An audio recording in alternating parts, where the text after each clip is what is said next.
Hola, muy buenas y bienvenidos una vez más a Formación Comunista. Soy Denis Paredes y hoy vamos a hablar de economía. Bueno, por fin, después de tanto tiempo, vamos a abordar por fin la economía. Vamos a dar una introducción a la economía en el que vamos a ir hablando desde los conceptos más sencillos, explicados también de la forma más sencilla posible, hasta, ir complicándolo más y terminar hablando de, cómo es la economía marxista, cuál es la posición que defienden los comunistas acerca de la economía, cuál es esa crítica que se hace a la economía política por parte de Marx. Esto lo podéis tomar también como una especie de introducción previa a alguno que os queráis leer El Capital. Y con este vídeo os prometo que saldréis sabiendo más sobre economía marxista, sobre los conceptos básicos, y podréis callarle la boca a muchísimos liberales cuñados que realmente desconocen tanto la visión que tienen los liberales de la economía como la que tenemos los comunistas. Porque sí, señores, la economía comunista no significa no comprar iPhones. Como veremos a lo largo de este y otros vídeos que podremos hacer en el futuro, la economía marxista va mucho más allá. Es uno de los grandes desarrollos de la economía que ha habido y de esa crítica que realiza Marx al capitalismo y cómo lo estructura poco a poco. Hoy vamos a hablar concretamente sobre el trabajo, sobre la división del trabajo, de dónde viene el precio de las mercancías, la plusvalía o qué divisiones del trabajo existen en la economía marxista. Recordad que si os gustan este tipo de vídeos podéis darle like, apoyarnos, etc. Así que vamos con ello. Primero de todo, la división del trabajo y el intercambio de mercancías. ¿Qué es eso de la división del trabajo? Bueno, tenemos que tener en cuenta que en la sociedad no existe algo así como el trabajo individualizado. Es decir, nadie, en su sano juicio, puede vivir sin estar en sociedad. Es decir, nadie puede sobrevivir por sí mismo. Tendríamos que remontarnos a épocas muy primitivas de la historia de la humanidad para ver cómo una persona por sí misma puede sobrevivir y aún así esa persona formaría parte de un grupo humano, de una tribu, etcétera. Y en el caso de que no fuera así, a esa persona ya sus padres le habrían enseñado una serie de habilidades las cuales le sirven para valerse por sí mismo. Es decir, el ser humano es un animal que necesita vivir en sociedad, necesita también desarrollarse en sociedad y el trabajo, por lo tanto, también tiene que desarrollarse en sociedad. Una persona que se dedique a hacer zapatos no va a poder sobrevivir comiéndose esos zapatos, sino que va a tener que intercambiar esos zapatos que produce por alimentos o por otras mercancías, otros objetos, ahora veremos cuál es la definición de mercancía, que necesite. Por lo tanto, a día de hoy no existe algo así como un trabajo individualizado, sino que el trabajo que hace cada individuo luego forma parte de un trabajo social que es el que abastece a toda la sociedad. Fruto de este trabajo social emerge el intercambio. Es decir, como hemos dicho antes, si una persona se dedica a hacer un tipo de objeto, lo va a intercambiar con otra persona que produzca otro tipo de objeto que él necesite. Nadie vive solo de su trabajo aislado de la sociedad. Tiene que intercambiarlo en lo que sería una primera economía mercantil simple, que es la que vamos a abordar. Estamos hablando antes del capitalismo, estamos hablando de una economía mercantil simple que nos va a servir como las bases para entender ciertos conceptos. No es que tal caso concreto se escapa un poco de lo que estás hablando aquí. Sí, va a haber casos concretos porque esto es una sociedad mercantil simple, ¿vale? Conceptos y categorías sencillas para entender más adelante en lo que ha terminado siendo el capitalismo. La economía mercantil es aquella en la que, como su nombre indica, hay un mercado en el que se intercambian mercancías. No solo la economía capitalista es mercantil, sino que, por ejemplo, la economía socialista en la Unión Soviética fue mercantil, porque había una serie de mercancías que se intercambiaban. Y también, antes del capitalismo, había sociedades mercantiles. En esas sociedades que se intercambia una mercancía. ¿Y qué es una mercancía? La mercancía es un objeto que se intercambia entre dos personas, un vendedor y un comprador. Para el vendedor, esa mercancía no tiene ningún valor que él pueda apropiarse, más allá de intercambiarla. Es decir, no tiene valor de uso, sino que tiene valor de cambio. Cuando algo para nosotros solo tiene el valor de que pueda ser intercambiado, hablamos de valor de cambio. Sin embargo, cuando ese valor es el valor que tiene un objeto por sí mismo para que nosotros hagamos uso de él, hablamos de valor de uso. Es decir, si yo tengo una botella de agua en mi casa y tengo sed y me la bebo, yo estoy utilizando ese valor de uso del agua que viene determinado por sus propiedades físicas, químicas, etc.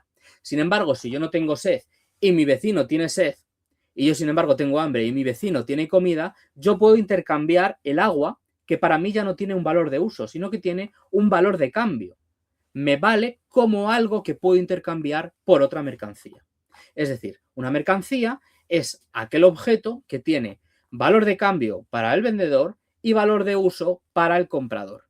Ahora bien, en una sociedad en la que esta economía mercantil va más allá de intercambiar unos objetos por otros, en el que aparece una mercancía que se establece como el baremo para intercambiar, como podría haber sido el oro, que en ese proceso de creación de la moneda, etcétera, profundizaremos otro día. En el momento en el que se establece el dinero para comprar mercancías, se establece un precio. Este precio tiene que ver con el valor, pero son dos conceptos totalmente diferentes. Muchas veces los liberales lo confunden y de ahí hablan de que, bueno, el precio viene determinado por la oferta y la demanda, no viene determinado por que haya trabajo sobre los productos, etcétera, y crean pues una serie de confusiones. No es lo mismo precio que valor. El precio es una cifra concreta que nosotros vemos cuando vamos a comprar algo y el valor es lo que realmente hay detrás de esa mercancía, que, como veremos más adelante, es básicamente horas de trabajo. Y esto se puede explicar por diferentes fenómenos. Uno de ellos es la ley de la oferta y la demanda. La ley de la oferta y la demanda lo que nos va a decir es que el precio puede oscilar dependiendo de la cantidad de objetos que haya en el mercado y la cantidad de demanda que haya sobre ellos. Esta ley, que utilizan muchas veces los liberales para explicar el precio que tienen las cosas, no es cierta. Sí que es cierta para explicar ciertas fluctuaciones del precio en torno al valor, pero no para explicar el valor en sí. Es decir, que un día una cosa valga 1 euro, al día siguiente valga 1,5 € y el día anterior valga 50 céntimos, esas oscilaciones pueden explicarse, entre otros factores, por la oferta y la demanda. Pero el que el valor esté oscilando alrededor de 1 euro no se explica por la oferta y la demanda. Además, la oferta y la demanda no funciona en muchísimos casos y podemos ver varios ejemplos. Por ejemplo, podemos ver el precio del aluminio. El aluminio, cuando se aisló por primera vez en la historia, era absolutamente caro, era muchísimo más caro que el oro, porque el proceso para obtenerlo era muy complicado. Sin embargo, la demanda que había también era mínima. Según esta regla de 3 de la oferta y la demanda, como la demanda es mínima, los precios deberían caer. Sin embargo, esto no sucedió. Sin embargo, a día de hoy el aluminio tiene una demanda altísima, el aluminio nos rodea por todos los lados y el aluminio ahora es más barato que nunca. ¿Explica esto el precio del aluminio, el que la gente lo quiera comprar más o menos? Puede explicar ciertas oscilaciones en torno a un valor, pero ese valor no lo determina la oferta y la demanda, lo determinan las horas que se han empleado en obtenerlo. Cuando el aluminio era muy difícil de obtener y requería muchísimo más trabajo, era más caro. Cuando el aluminio se obtiene por procesos electroquímicos de una forma muchísimo más barata y más rápida, el aluminio es más barato. También hay veces que la subida del precio crea que baje la demanda, porque, por ejemplo, muchos habéis visto en España, cuando empezaron a subir los precios del aceite de oliva, los trabajadores no era porque estuvieran comprando cada vez más aceite de oliva. De hecho, muchos dejaron de comprar aceite de oliva y pasaron a consumir aceite de girasol, como muchos hicimos, por ese alto precio que había. Eso tampoco lo explica la oferta y la demanda. Sin embargo, alguno me podrá decir que la oferta y la demanda explica muy bien fluctuaciones concretas de precio y eso, como hemos dicho, lo reconocemos, pero son oscilaciones respecto al valor y el valor, como hemos dicho, viene dado por el trabajo. También se han dado otro tipo de explicaciones como el coste de los materiales para elaborar algo. Y esto es cierto, la cosa es que hay que analizar bien esos costes. Si una persona para realizar un zapato tiene que comprar cuero, tiene que comprar agujas, tiene que comprar hilo, obviamente en el precio se va a reflejar los costes de esa producción.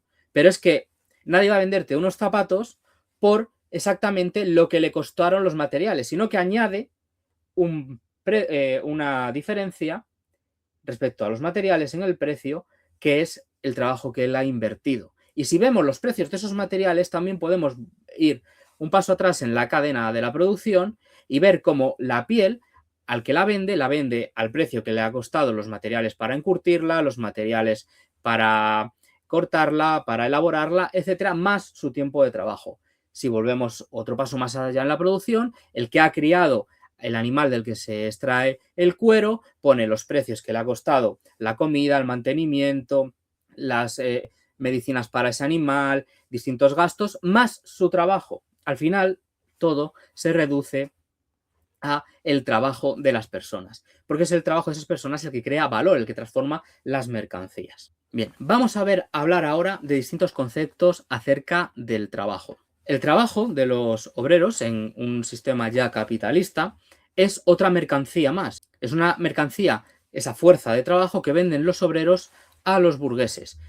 De esta forma, los burgueses, que serían los capitalistas, los que poseen esos medios de producción, utilizan una mercancía que tiene la cualidad de aportar valor con su uso a otras mercancías. Es decir, el obrero, al hacer uso de su fuerza de trabajo en una mercancía, aumenta el valor de esta, porque la transforma y la da nuevo valor. Tenemos que tener en cuenta que esos obreros son los dueños de su fuerza de trabajo y por eso pueden venderla. Si no fueran dueños de su fuerza de trabajo, serían esclavos. De lo que no son dueños es del producto de su fuerza de trabajo, es decir, de esas mercancías que han producido ellos con su fuerza de trabajo que han vendido al burgués. También podemos hablar de distintos tipos de trabajo, como puede ser el trabajo abstracto y el trabajo concreto.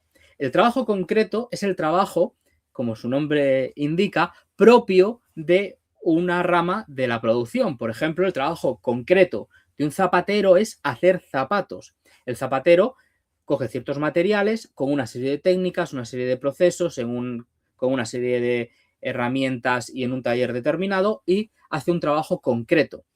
Por otro lado, si volvemos a ese ejemplo de economía mercantil simple en la que se va a intercambiar esos zapatos con, por ejemplo, un traje, el sastre, al hacer el traje, tiene un trabajo distinto. No se hace igual un traje que unos zapatos. Sin embargo, cuando ellos los intercambian, si están intercambiando dos mercancías que son diferentes, esas mercancías deben tener algo en común para poder intercambiarse, algo para que ellos consideren que el cambio es justo. Y eso que se intercambia es trabajo abstracto. Es decir, se llega a un acuerdo, esto recordar que estamos hablando de economía mercantil simple, que es una abstracción que estamos haciendo para explicarlo, ¿vale? Luego no me digáis con que la realidad funciona de otra forma. Primero hay que entender estos conceptos para luego avanzar, hacer conceptos más complejos y explicar la realidad. En ese intercambio se llega a un acuerdo entre el sastre y el zapatero en el que ellos se ponen de acuerdo en que 5 zapatos equivalen a un traje. ¿Por qué? Porque ellos consideran, de manera no siempre directa, pero de manera indirecta sí, que el tiempo que ha llevado en llevar el tiempo de trabajo que le ha llevado al zapatero a hacer esos 5 zapatos es equivalente al tiempo de trabajo que le ha llevado al sastre a hacer ese traje. Es decir, se iguala el trabajo abstracto que hay depositado en cada una de esas mercancías. 8 horas de tu tiempo por 8 horas de mi tiempo. Eso es un trato justo. De todas formas, esto ocurre, como hemos dicho, en un caso ideal de economía mercantil simple. Pero ¿qué ocurre en el mercado cuando hay varios zapateros y varios sastres? Lo que ocurre es que cada uno tarda un tiempo en hacer esos zapatos. Hay sastres más habilidosos, otros menos habilidosos. Hay unos que tienen mejores técnicas, hay otros que tienen peores técnicas. Lo que se establece realmente es lo que se conoce como tiempo socialmente necesario para realizar una mercancía, que es una media ponderada de todo el tiempo que tardan todos los productores en hacer todas las mercancías. Es decir, tú cuando vas a un mercado no vas a vender al precio que tú quieres, vas a vender al precio que hay en el mercado y ese precio viene determinado por el tiempo socialmente necesario. En el momento en que se produce un avance, en el momento que un productor hace más eficaz su proceso, en el menos tiempo puede hacer más cantidad de productos, lo que le permite aprovecharse y ganar más dinero, porque puede vender a un precio más barato y puede vender más. Sin embargo, a cómputos generales, mientras este adelanto no se extienda, no va a cambiar el precio general de los zapatos. En el momento en el que todo el mundo utiliza ya ese avance, es cuando el precio cambia. Por eso las empresas son tan celosas de guardar sus secretos industriales y de que sean ellas las únicas que tengan esa nueva técnica para poder aprovecharse de poder producir más en menos tiempo. Por otro lado, también podemos hablar de trabajo simple y de trabajo complejo, porque habrá alguien que me diga, no, es que no vale lo mismo las 8 horas del sastre que las 8 horas de un ingeniero aeroespacial. Bueno, esto tenemos que verlo como que cualquier tipo de trabajo complejo, ese trabajo que requiere una formación, que requiere unas habilidades desarrolladas con más tiempo, se puede equiparar al trabajo simple. Es decir, si nosotros, por ejemplo, tenemos una situación en la que nuestro zapatero en una hora, su trabajo va a valer menos que la hora del sastre, ese zapatero lo que hará será pasarse a ser sastre y habrá menos gente que se dedique a hacer zapatos. Si nosotros tenemos una fábrica y tenemos un obrero que formamos para que sea tornero y que tenga un trabajo especializado, una hora de ese tornero equivaldrá a 2 horas o 3 de trabajo simple y cobrará en consecuencia más. Si en formar a un tornero lleva 10 años y luego trabaja otros 10 años, cada año que trabaje después equivaldrá a 2 años de trabajo simple y en consecuencia cobraría el doble. No hay que confundir este valor de doble de trabajo complejo con los salarios que se pagan en la economía capitalista. Estamos hablando, como os he dicho antes, siempre desde el punto de vista de la economía mercantil simple. En la economía capitalista hay muchos más factores que hacen que un obrero que ha tardado en formarse el doble que otra persona no cobre en realmente el doble, pero sí que es verdad que cobra más. Como veis, todos estos son conceptos simples que podremos desarrollar más adelante, cada uno de ellos de forma ampliada.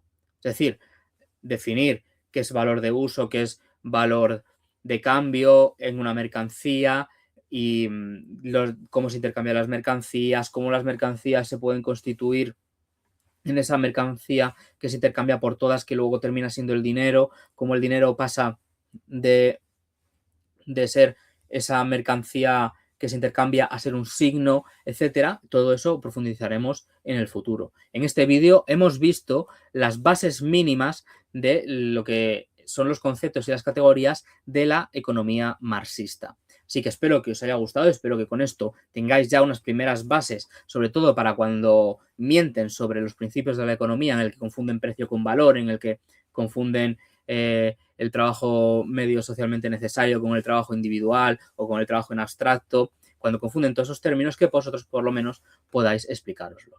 Y repito, como he dicho antes, que esto es un vídeo introductorio para sentar las primeras bases y que en el futuro sigamos construyendo conceptos cada vez más complejos y elaborados sobre economía marxista. Así que si te ha gustado este vídeo, no olvides darle a like, suscribirte y nos vemos en el próximo vídeo de Formación Comunista.